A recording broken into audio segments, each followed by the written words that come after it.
Welcome to No Prize Podcast. I'm the Professor Bud Young. That's Johnny the Machine Hughes. That's Lucas. What's up, guys? Football. Go Niners! Yeah. Fly, Eagles fly, baby. I don't know. Who's your pick? The Eagles for the Super Bowl? No. God willing. But, look, the man, Brock Purdy, got to give it up to him, and he can make the best out of a bad situation. He's been pushing it through. So everybody's been picking him. Sometimes you got to ride the wave. My heart is with the Eagles, but I just know that my heart is set out to be crushed. so Our it is heart what was it is. crushed a few weeks ago. So I'm going Bengals. Mm. Bengals to get past the Chiefs. they got to get by the for Chiefs. the fourth time in a row. 4 times, baby. This is turning into like a bit of an epic of the ages. These are going to be the classic playoff games kids are going to be talking about in 20 years' time. Cool Joe Burrows is just as it is, Cool Joe. And I think Mahomes' lack of mobility is probably going to come back and hurt him in the end with his high ankle sprain. Don't get me wrong, I would like to see ex-Dolphins Chad Henne come off the bench and lead, a Frank Reich type of comeback, of course, when the Bills beat the Oilers way back when, but it's never going to happen with Chad Henne. So for me, Bengals. And sooner or later, Mr. Irrelevant is going to show why he was actually the last person picked. I'm going to go with you, Johnny. I think the Bengals, maybe. But... So basically, in a fortnight's time, or 3 weeks' time, when we do this again, and Lucas is sat there all, look at me, I'm Ray. We'll have to hear it from Lucas for a whole show. God damn it. I hope it happens because I love to look forward to it. I love to have at least one of us still have a team in the game for the big day. So we'll see. I do like Jalen Hurts though. I thought he got absolutely for all you college fans. I thought he got absolutely shafted at Alabama when they got rid of him to replace him with Tua. Although it worked out well for Alabama at the time, but I thought Jalen Hurts was a really decent quarterback. So it's good to show that he's doing it in the pros. All right, so this is the part of the year where we don't really have a lot of Disney Plus stuff to talk about. I know that we have. Well, wait. Okay, well, let's just jump into that, Johnny. Yeah, I mean, Lone Star 911's back on. Grey's Anatomy is just around the corner. That was all Disney Plus. We never talk about those shows, do we? What? No. I've never heard of Lone Star 911. I don't even know what that is. You've not heard of 911? What's your emergency? Oh, man. You don't know what you're missing. I don't watch a lot of TV. Look, The Simpsons, Bob's Burgers, and I forget the name of the other show. Those are also Disney shows that are on Disney Plus. They just got renewed for 2 more seasons. Simpsons. Just give it up, man. Well, I'll give they've been going on for 30 plus years, man. I'm never going to give it up. So big shout out, Mrs. Hughes loves Grey's Anatomy, and it's one of our shows. We sit down together and we watch it, and we're proper curmudgeons by this point. We're like, 19 years, this is getting old. I can't believe they're doing this again. Oh no, Meredith's leaving. Oh no, she's staying. Oh, what's going on? Who cares? Is where I'm at with Grey's Anatomy. But 911's a bit of fun, so there you go. Anyway, sorry to interject. Well, that's okay. I know the next show, I'm sure we're going to be talking about the impending Ant-Man movie, and then the upcoming season 3 of The Mandalorian. But those are the next 2 things that are kind of on the horizon. But we still get some time. Here's the question: When is the actual Oscars?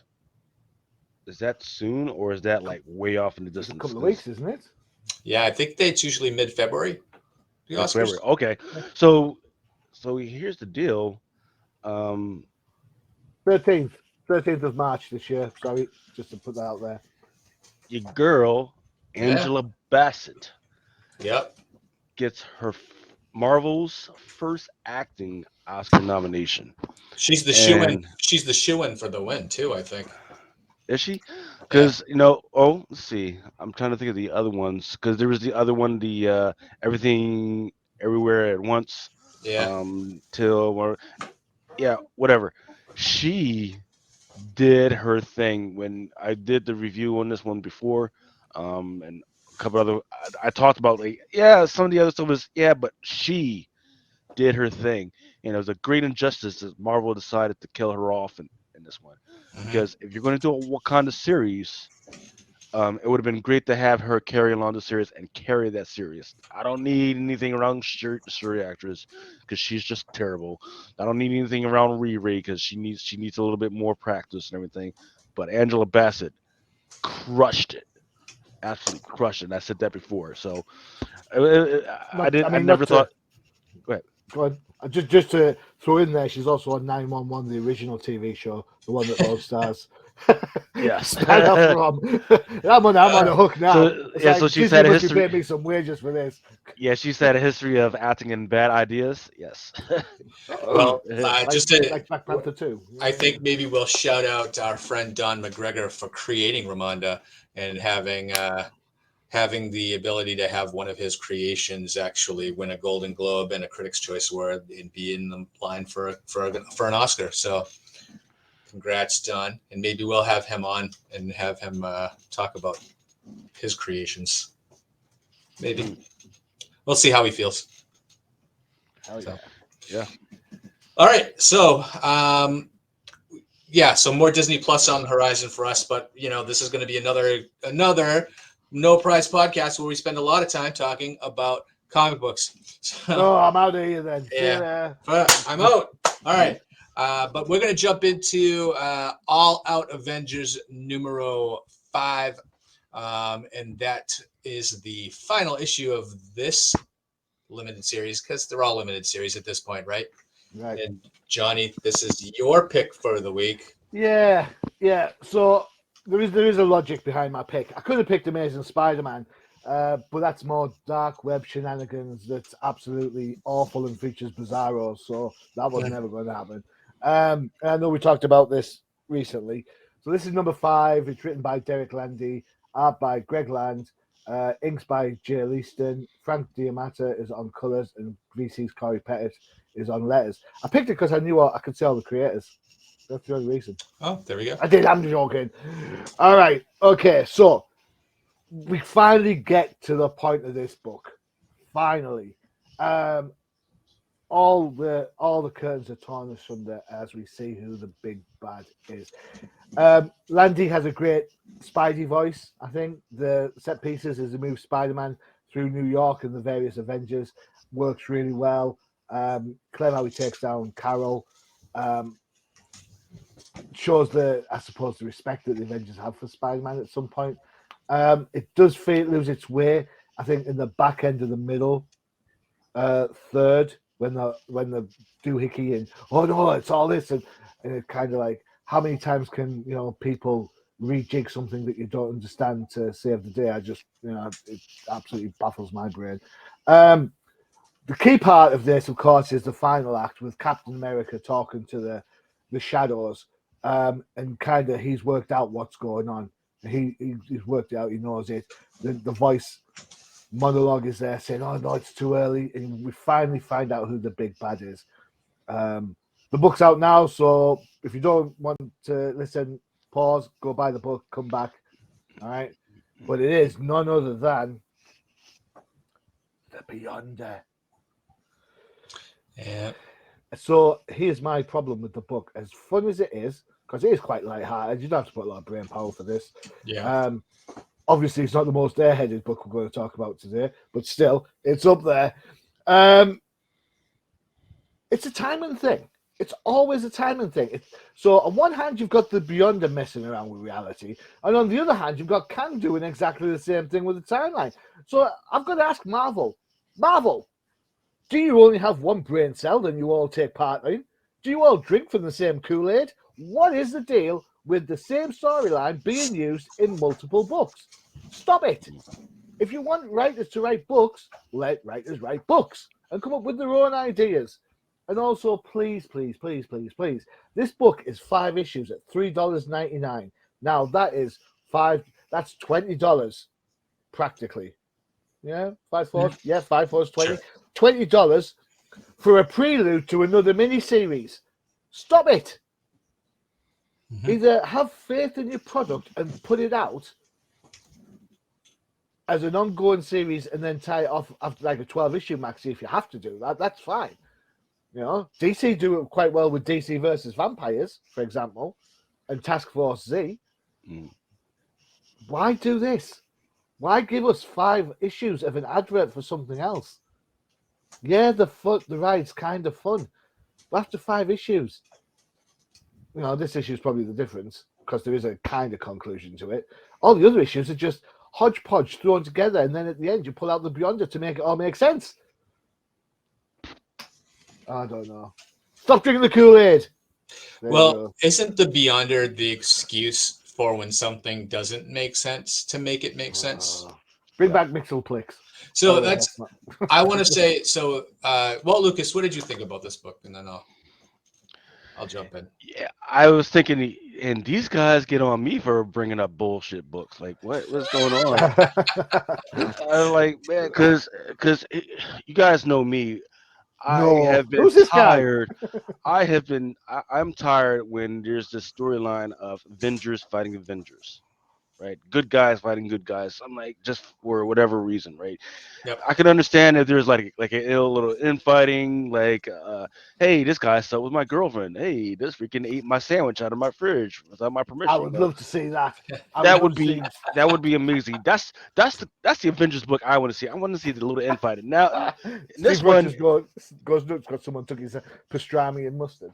Yeah. In this one, it's some shadowy figure. You know, it takes away the agency of these guys, so they can fight over this thing that I'm not exactly sure how it works, nor do I care.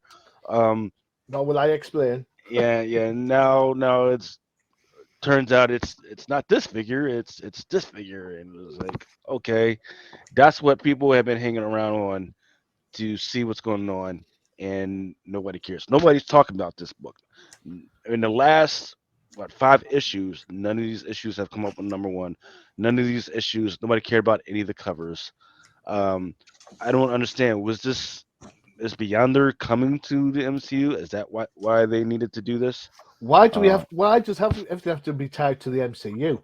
It should go comics first, then MCU. The comics aren't there to promote the MCU. It's the other way around. Well, so now that they're under the Disney model, that's the way the Disney model works. They do because usually they do movie or project, and then that feeds into the books, and then the stuff along the books feeds back into the marketing and the movies at some point. So that's the kind of model that that's the kind of model that they've adapted here. But the problem is it doesn't work because every single writer is writing the same book. Everybody's writing about multiverses. Everybody's writing about bad versions of these same characters. Everybody's writing about the team fighting against themselves for no freaking reason right now.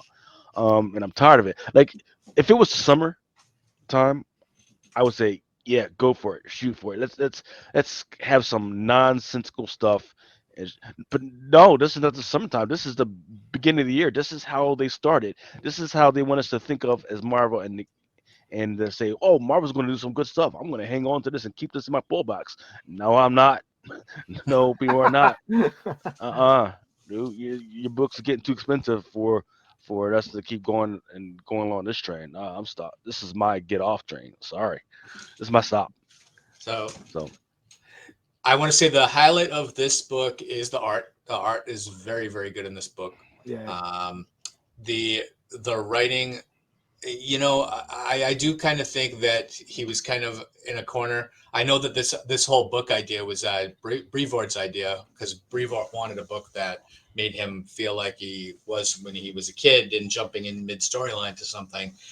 So we did get 5 issues of that, of not really knowing what the heck was going on and feel like you're playing catch up the whole issue. But when you look at this book as a whole, these all 5 issues, really none of it makes sense. None of it is tied in. The easy excuse is the Beyonder. The thing that I didn't like about the Beyonder was it was spoiled 2 months ago when they announced that whatever the Beyond book is that's coming out, Beyond Avengers, with a Beyonder on the freaking cover saying that this was the continuation of the All Out Avengers story. So we knew the bad guy was the Beyonder by the end of issue 2, because they had already spoiled it. That plus, I hate when they overuse these villains. And the Beyonder, who we haven't seen in a bazillion years, is all of a sudden running around in the Defenders book, and is running around in this book, and is running around somewhere else. I think we saw the Beyonder in something else. And I'm just like, why do all of a sudden, like every once in a while, you get like a Mephisto? Like a Mephisto is around everywhere. Or the Wrecking Crew that we joked about years ago. Remember? Like it was just like overused. Yeah. Like, why are they in every single book? And it's every like, issue. Yeah. So and then of course they haven't been seen for a couple of years now, because someone said, hey, they're using these overusing this. Now it's the Beyonder's turn. Apparently 2 grumpy old guys got in the podcast and started bitching about seeing the Wrecking Crew too often. Well, to the point that it became a joke, right? So it's kind of funny that these things go in cycles. And you just said it. It's a cyclical thing where this just happens, where all these ideas where we have Kang and the Beyonder, it's similar storylines doing the same thing, and the editors not really deciding that they want to have this cohesive universe, which let's face it, in the 80s, which was why I was reading comics, was because everything was tied together. That's what got me into be a Marvel zombie quote, because I wanted to find out everything about the universe, and everything was tied to everything else. Now, I've said it for years, everything that's published now happens in a vacuum, and you can pick up a Doctor Strange book where he's been dead for a year and a half, and then you could pick up Captain Marvel and have Doctor Strange in the book, even though he's been dead. So I don't know. It's kind of infuriating to me, but I guess this is the time we live in, so we're just going to have to get used to it. Do we have to get used to it? Or do we use the leave train? That's kind of, I recently said, and I still feel this way, a certain issue of Batman made me absolutely consider dropping that book. Was it Damn #1, the penis issue? No, I sold that for like £50. It was great. You paid £50 to see Bruce's penis? No, I paid $5 for it, and I sold it for $50. that again, no, it was the Batman 130, where he falls from space and lands unharmed practically. So I was like, yeah, I'm done. Yeah. So Batman's on borrowed time for me right now, which absolutely hurts to say, but I think there are other books out there that have more interest to me. So, well, okay. Last word on All Out Avengers. The other highlight of the book, other than the art, is that there are actual Avengers in this book. So, all right. So let's take a quick break, and when we get back, and we're going to make our not usual trip into the X universe. We shall be back.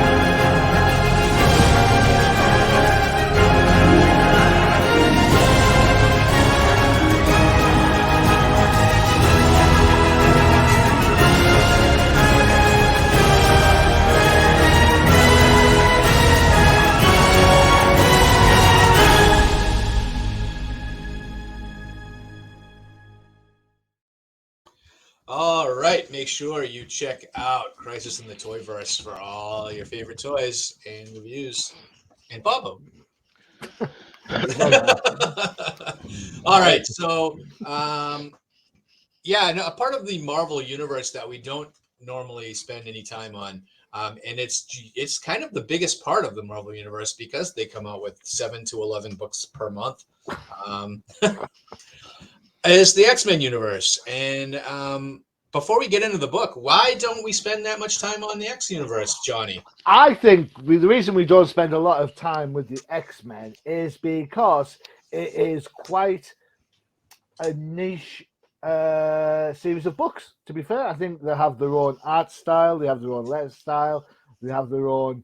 It's practically an imprint at this point, which doesn't very often, apart from like the big event that we just had recently, doesn't translate well into the rest of the Marvel comic book universe. At least that's how I see it. I don't know how anyone else sees it. Yeah, Lucas, what do you think? Why don't we talk more about the X-Men? Why don't we talk about Star Wars? Right, because it's got a very niche set of fans, and once it's like that train, or it's like a set of friends that you just roll up on. It's like, okay, I kind of want to. I know I kind of like this type of stuff, but once the train is left, I don't want to hop on the train or hop on with a set of friends knowing that they've got a set of history together and I don't know my role in it because there's so much stuff going on. Um, on any given week, there's like 4 to 5 titles amongst the other stuff, and nobody's saying, "Well, you got to read this issue." Um, so mostly the X-Men stuff has been delegated to: is it a good cover? Is it a pretty cover? Right?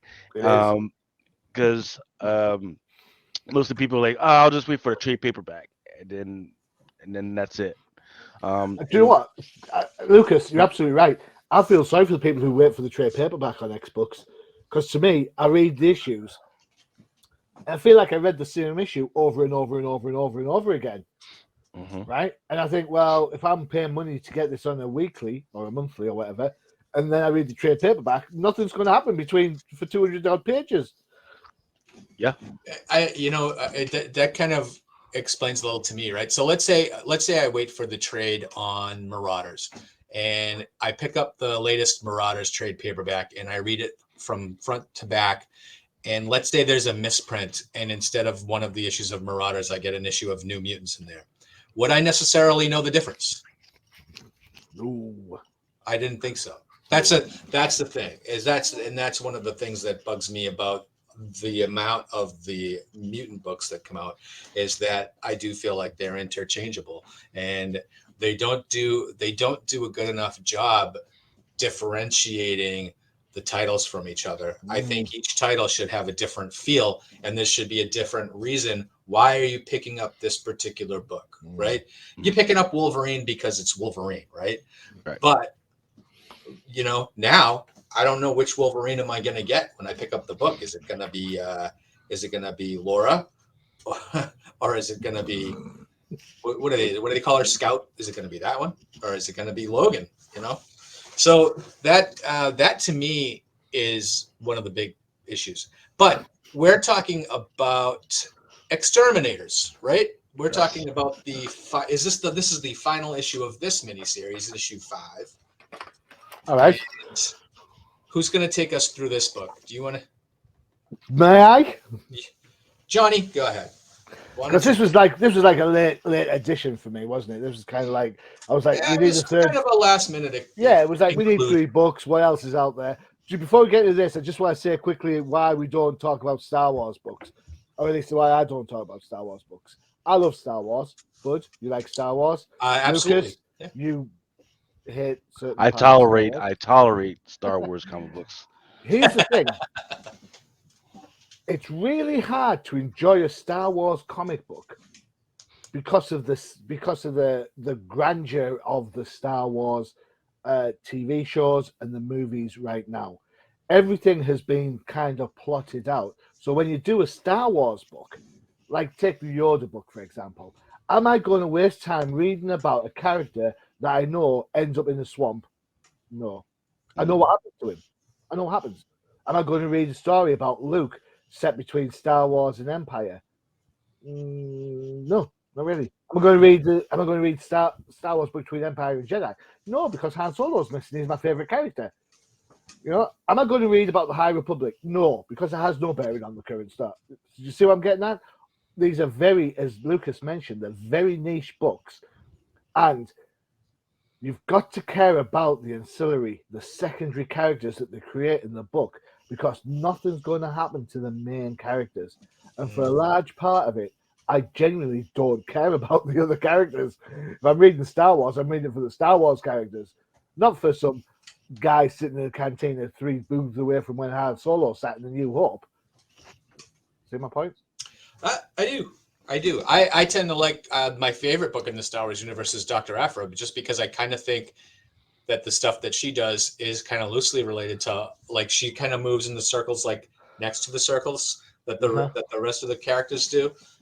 So a lot of the stuff that she does is kind of original, and I know that eventually we're getting Dr. Aphra in. But that's Disney the Plus. thing. That's the thing, though.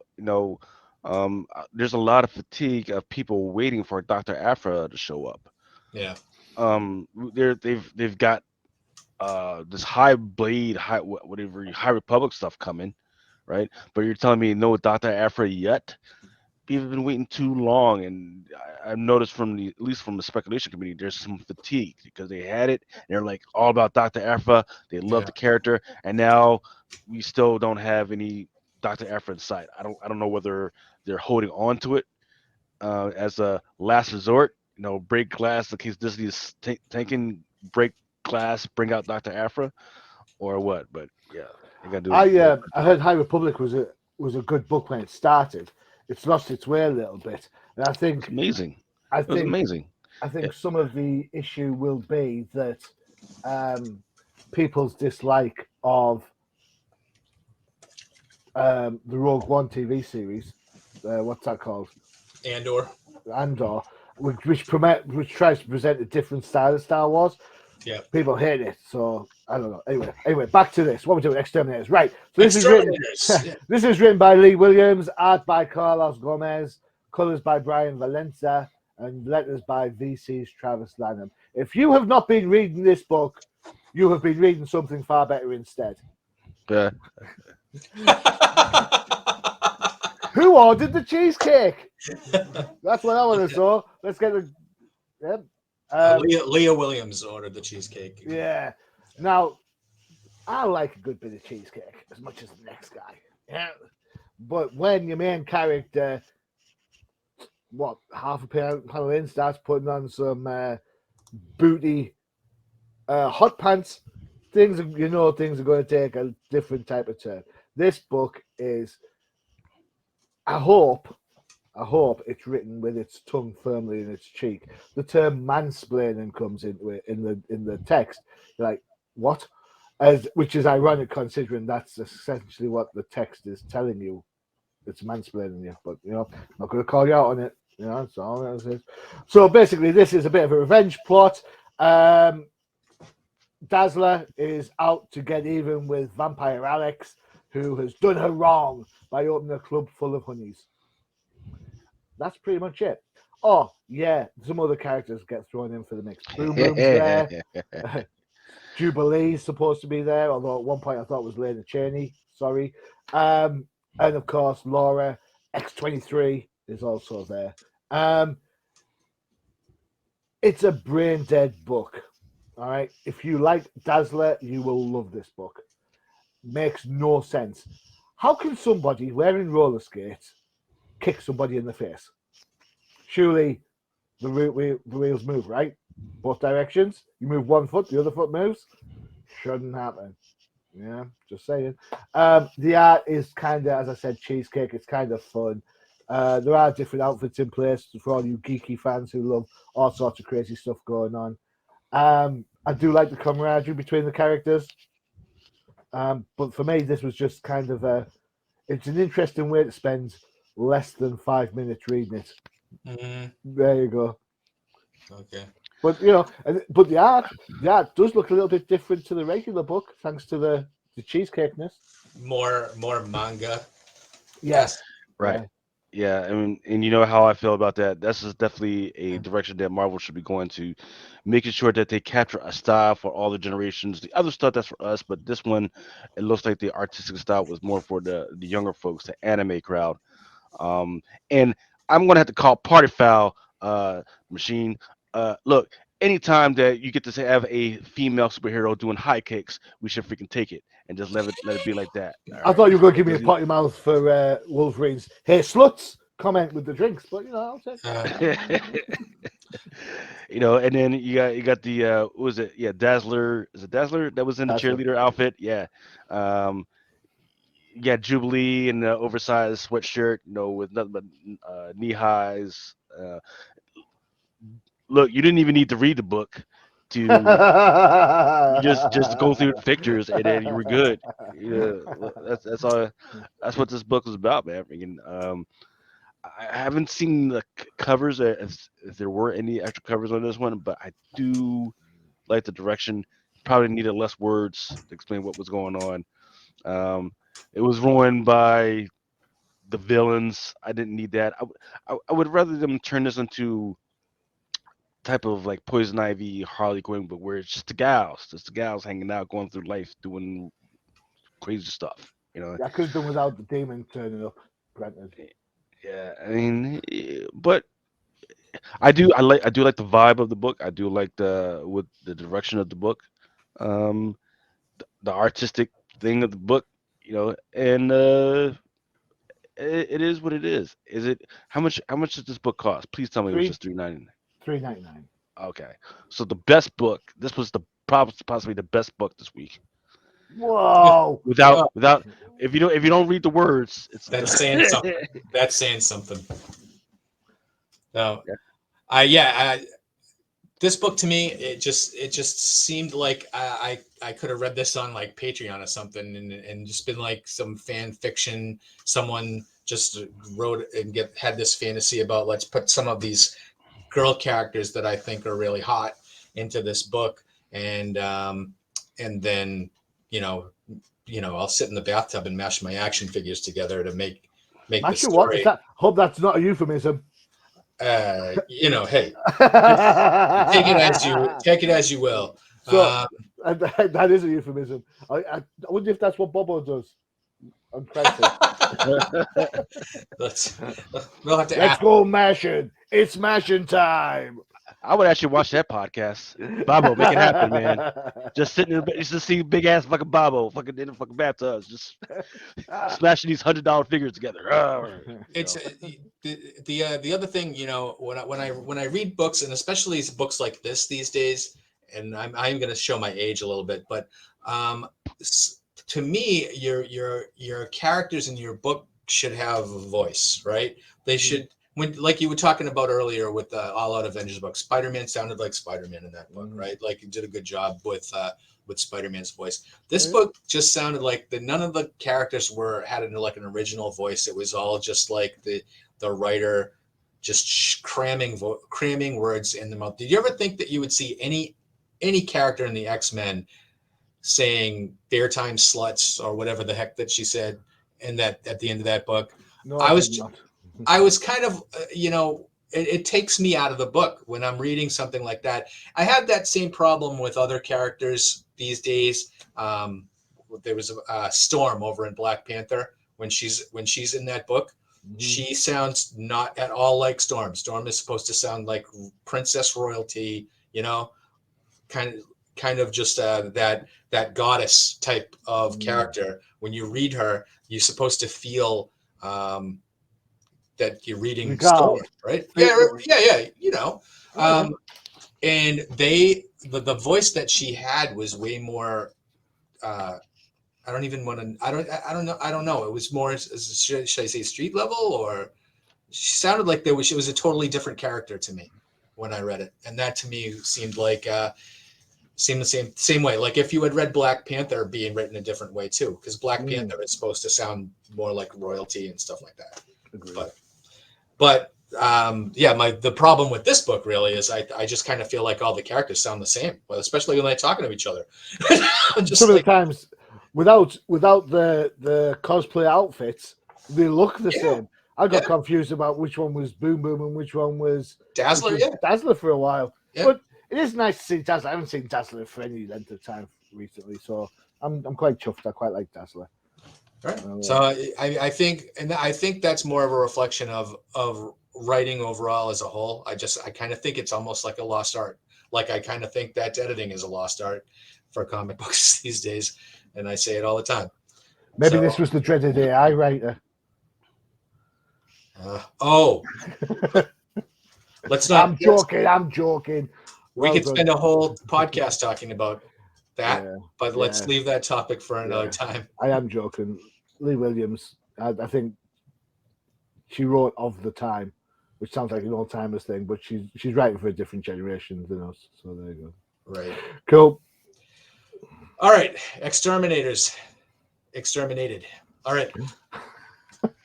Let's go. Let's move on to the event book, and we know how I feel about event books. If you watch, you love them. Yes, you love them. You said to me the other day, I can't wait for another event book. Yeah. Oh yeah. Yeah. I can't.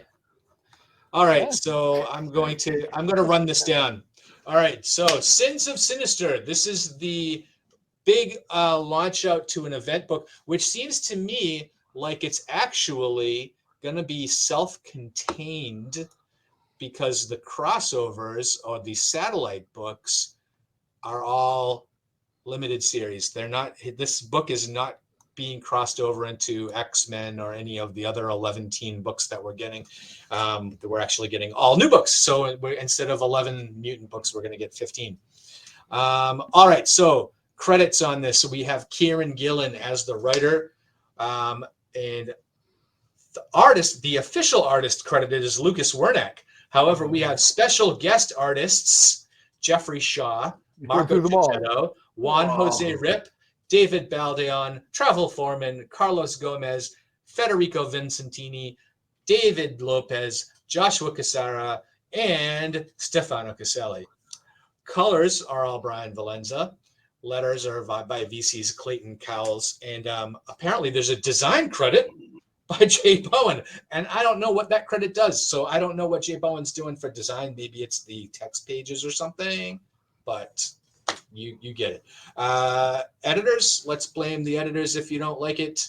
Lauren Amaro, Jordan D. White, and CB Sapolsky is the editor-in-chief. So he's ultimately responsible for everything. So this book is basically your overall, House of X, Powers of X kind of book, where this book jumps all over the timeline from 0 to +10, and I think that's as far out as we go in this book is +10. But the crossovers, if you look at the very last page, that tells you what's coming up. There's year 10, year 100, and year 1000. So you know that it's going to be going all the way into the future, which means at the end of the day, this book's not going to merely mean anything, right? So back history for this book is so the big MacGuffin, and there is MacGuffins in this. So this is the resurrection gimmick here that they're doing is apparently Mr. Sinister has been kind of playing a little bit with the resurrection stuff. So he he kind of runs around and he ends up killing a couple of the big mutants on the council. He kills Charles Xavier, he kills Emma Frost, Exodus, and Hope, and resurrects them with their minds slightly altered to kind of back Sinister and kind of be his little puppets. And that's the whole gimmick, right? So you see throughout this 10-year jump in the timeline, you see more and more characters actually becoming, do I want to call them sinisterized? Maybe sinistered. Well, they're just sins. They're just the sins. Yeah. It's called sins, yeah. So you see what happens down the road a little bit, you see the X-Men basically kind of gathering more and more power, and getting more and more, I guess, sinister. They show later on, they like 10 years down the road, the Avengers have turned evil. So the X-Men they defeat the Avengers. It is a big what if book. There's J. Jonah Jameson is in here looking suspiciously like Doctor Strange. And then turns out that he's been sinistered as well. So it just seems like that's going to be the excuse for everything. And I really don't know what's coming up with this storyline. I don't know if I really want to stick around for it, but we have, I mean, you can see the Avengers working with Nimrod, kind of weird, right? Which is interesting because we've just been saying how the X-Men don't really interact with the rest of the Marvel universe. They kind of happen in a vacuum, but seeing the Avengers in here, I think they show the Fantastic Four for a panel or two. But this is kind of showing them how Mr. Sinister has kind of spread his tendrils all across the Marvel universe. So we'll see what happens. The big thing is I mean, you see Thanos getting killed. You see Juggernaut being launched into space. You see a mind-controlled Namor killing Doctor Doom. So there's a lot of stuff here. I mean, no more Wanda. Right, no more Wanda. You see the Fantastic Four is wiped out. You see everything that goes on. Mr. Sinister is basically kind of taken over the universe here. At the end of the book, this is, and I guess the whole big lynch or the pin that's going to tie everything together is Mr. Sinister gets stuck at the end of time here with his lab is missing and his teleporter is gone. So he's trapped. So that means everything that he's done, I guess, is now stuck, right? So what's going to happen? We'll find out. This seems to me like, do you remember Age of Apocalypse from like 30 years ago? That's the first thing I wrote down when I looked at this book. Yeah, so that's what this kind of seems to me to be. And reading this book and actually reading it 2 or 3 times in getting ready for the podcast, I've realized the main issue, and there's a bunch of different issues why I kind of steer clear of the X books and not really, we don't talk about them on the pods, is because I hate politics. I hate politics. I hate talking about politics. I hate arguing with people about politics because no one has the same opinion.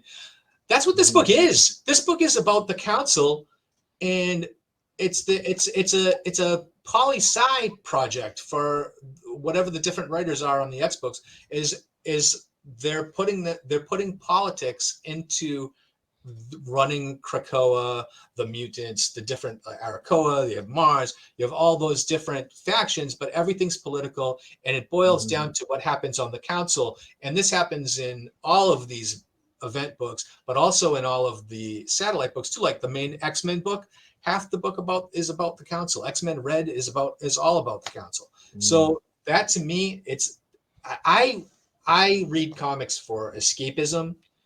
I do not want to read like who's a Democrat and who's a Republican in my comics, and that's what we're getting a lot of. And it's a lot of just groan.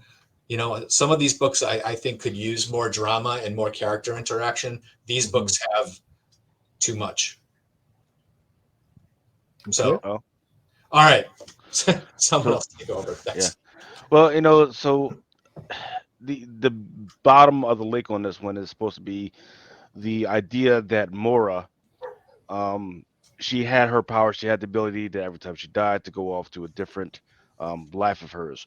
Well, the Sinister, he had like 20 or 30 of her out there, and he cloned her so he could use her powers to jump around along the timeline, sort of like a King thing, but using a freaking mutant. So he knows about the Eternals War, and he's trying to avoid all the pain and suffering from that. So he's been using that and trying to manipulate the council in order to steer away from that in any future wars. Well, once the only way he was able to do that and become successful is he had to make the whole council endowed with his own genes, right? Well, now that he's got them to do what he kind of wants. Now they're still going towards a war, a couple of wars on a couple of fronts, a war with Orcus as well as a war with Wakanda. I'm talking about the Galactic Empire of Wakanda. It looks like they're getting ready to go to war with. So now he's like, well, now that I've seen that this is what's going to happen, maybe I should just go ahead and hop in my lap and like try again some other way. Well, can't do it now anyway, buddy, because somebody freaking stole your lap. Probably another one of your sinisters that you got running around. Um, Interesting stuff, right? We don't know if any of these new sinisters are actually going to freaking stick around for much. Let's see, how many more books are in this freaking thing? 1, 2, 3, 4, 5, 6, 7, 8, 9, 10 more books. 10 more books to go that are spanning over year 100 and year 1000. Um, I haven't had I haven't heard anybody but us that have actually read this thing. Um, but but it's been a hot book for the last couple months, right? That art germ. I don't know if you've still got your that photo of art germ up, Johnny, I that you can get showed. it in 2 seconds if you just let me Yeah, do there that. You was keep a talking. yeah. So there was a for the art germ. There was the cover A, which was widely pre-sold. I think it was like sold like 500 copies on the secondary market, which is unusual. There you go. And then there's the cover C or D, which is a 1:100 ratio, which is going for 150 to 180 out the bat. Um, and it's crazy because Art Germ, he's done X-Men books before. He's done high ratio books before. It just happens to be this is the one that definitely freaking hit for a lot of people.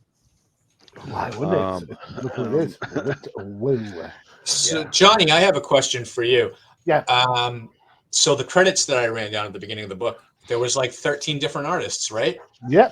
Could you tell the difference when you read the God, book? no, not at all. And this is what I wrote down. Right. For all the bells, I'll read straight from my notes. Right.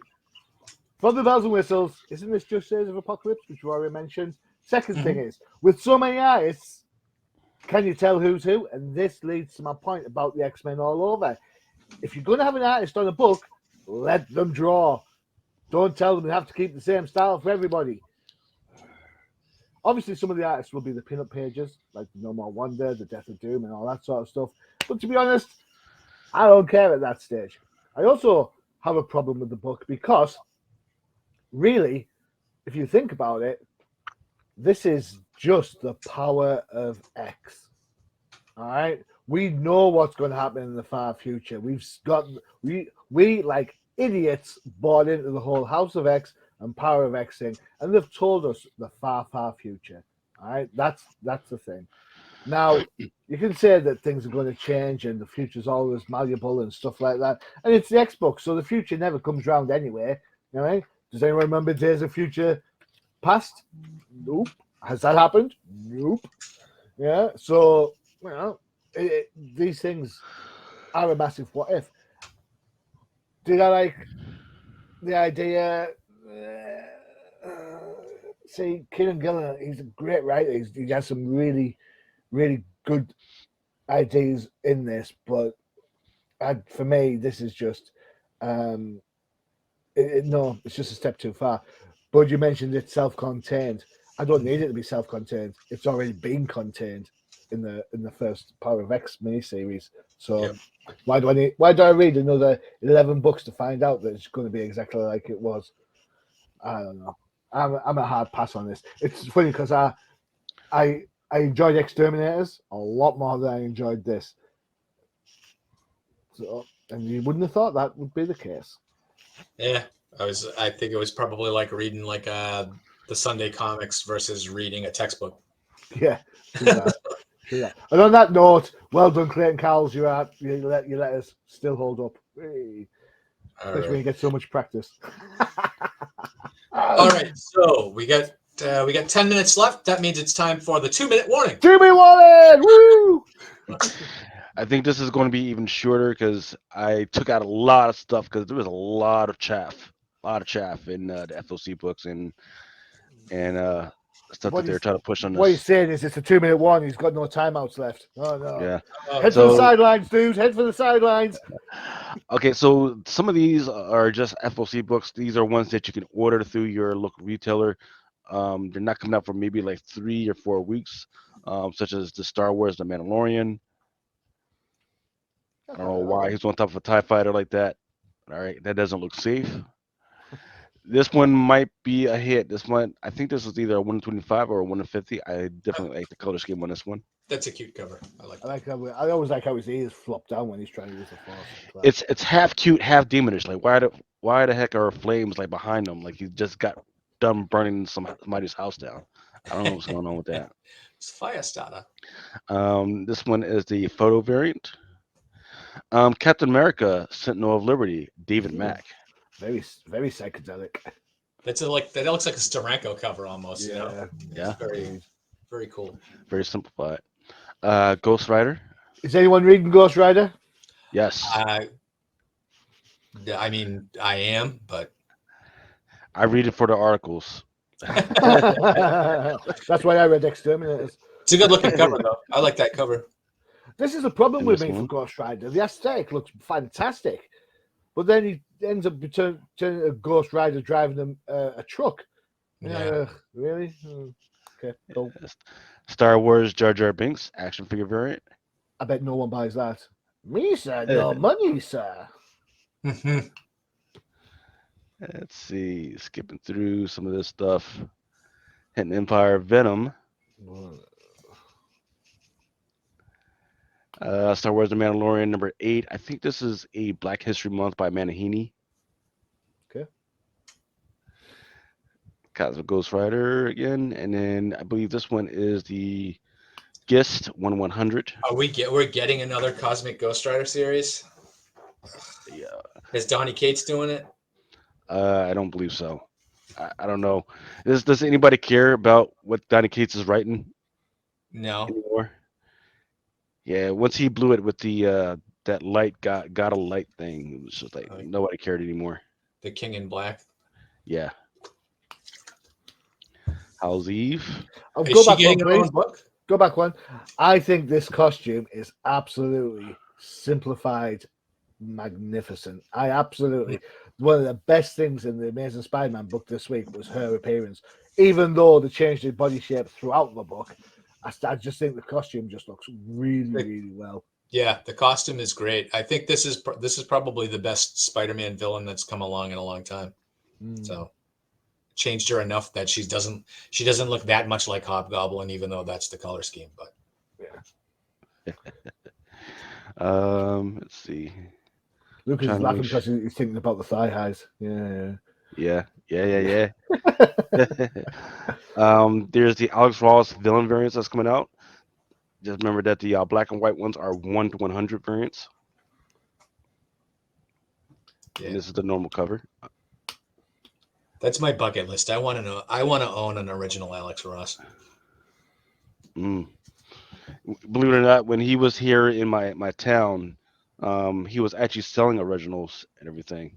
Yeah, well, I mean, he sells them on his website, but they're like $20,000 a piece. Yes. Yeah, right. Yeah. So maybe if I win the lottery, that's the first thing I'm going to get. Here's an art germ. How's Eve? Yeah, that's nice. Yeah. Rose Beige. Don't know what the heck is going on with this one. That's good though. And I forget who drew this one, but this was pretty good. Yeah. Iron Man. Is this more like a Iron Man Year One kind of? No, it's a weird. Well, actually, I need to check up on that because the last ones we read, he was kind of retooling. He got rolled up for arson because one of his projects blew up and killed a lady or something like that. Yeah, but that's in his the regular Iron Man book. This is a different series. So why are we running 2 different Iron Man books concurrently? Because I'm wondering if this is kind of like a Year One. I'm having a look now for you. Just 1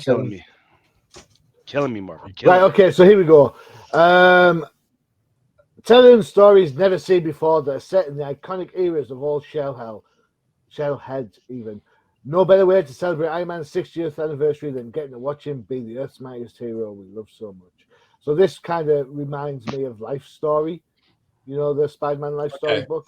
No, you know what it is more like is the Ant-Man and the Wasp kind of those limited series because they're kind of set back in the day. This will be set back in the day too. So Well, there's a they're lot not. of 60th anniversaries coming up this year, so we're going to be getting a lot of this stuff.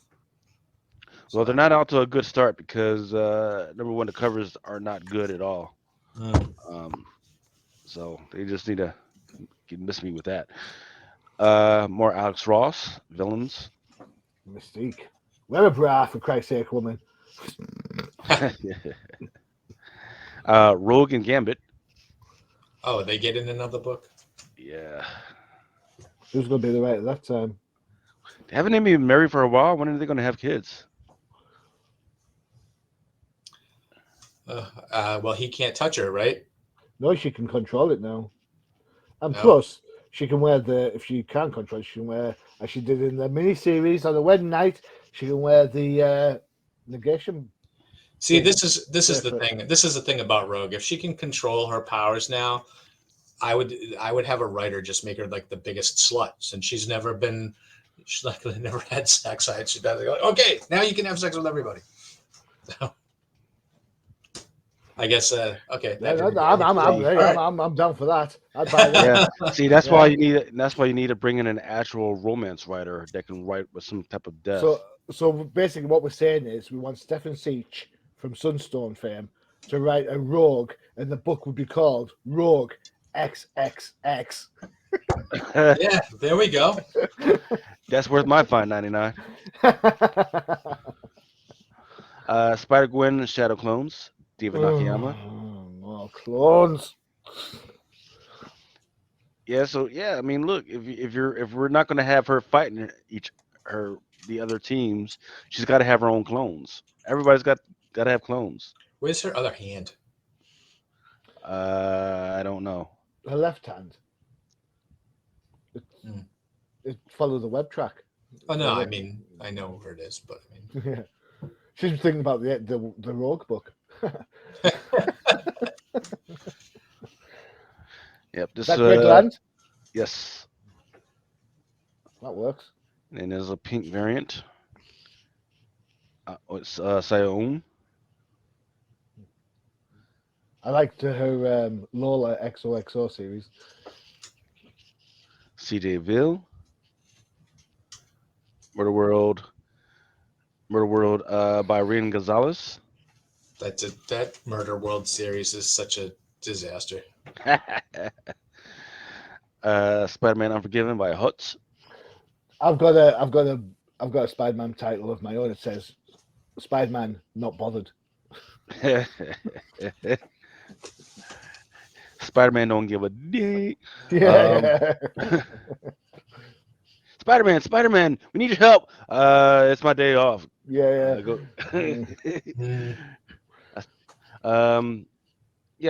This one is Stormbreakers by, I forget what the name of the artist. Is it Klein? Klein. Yeah, Klein. Yeah. Spider-Man Unforgiven. Then here it looks like there's a Momoko or Spider-Man Shadow Clones. Star Wars Momoko. Han Solo and Chewbacca. That is neither Han Solo or Chewbacca. I just want to point that out.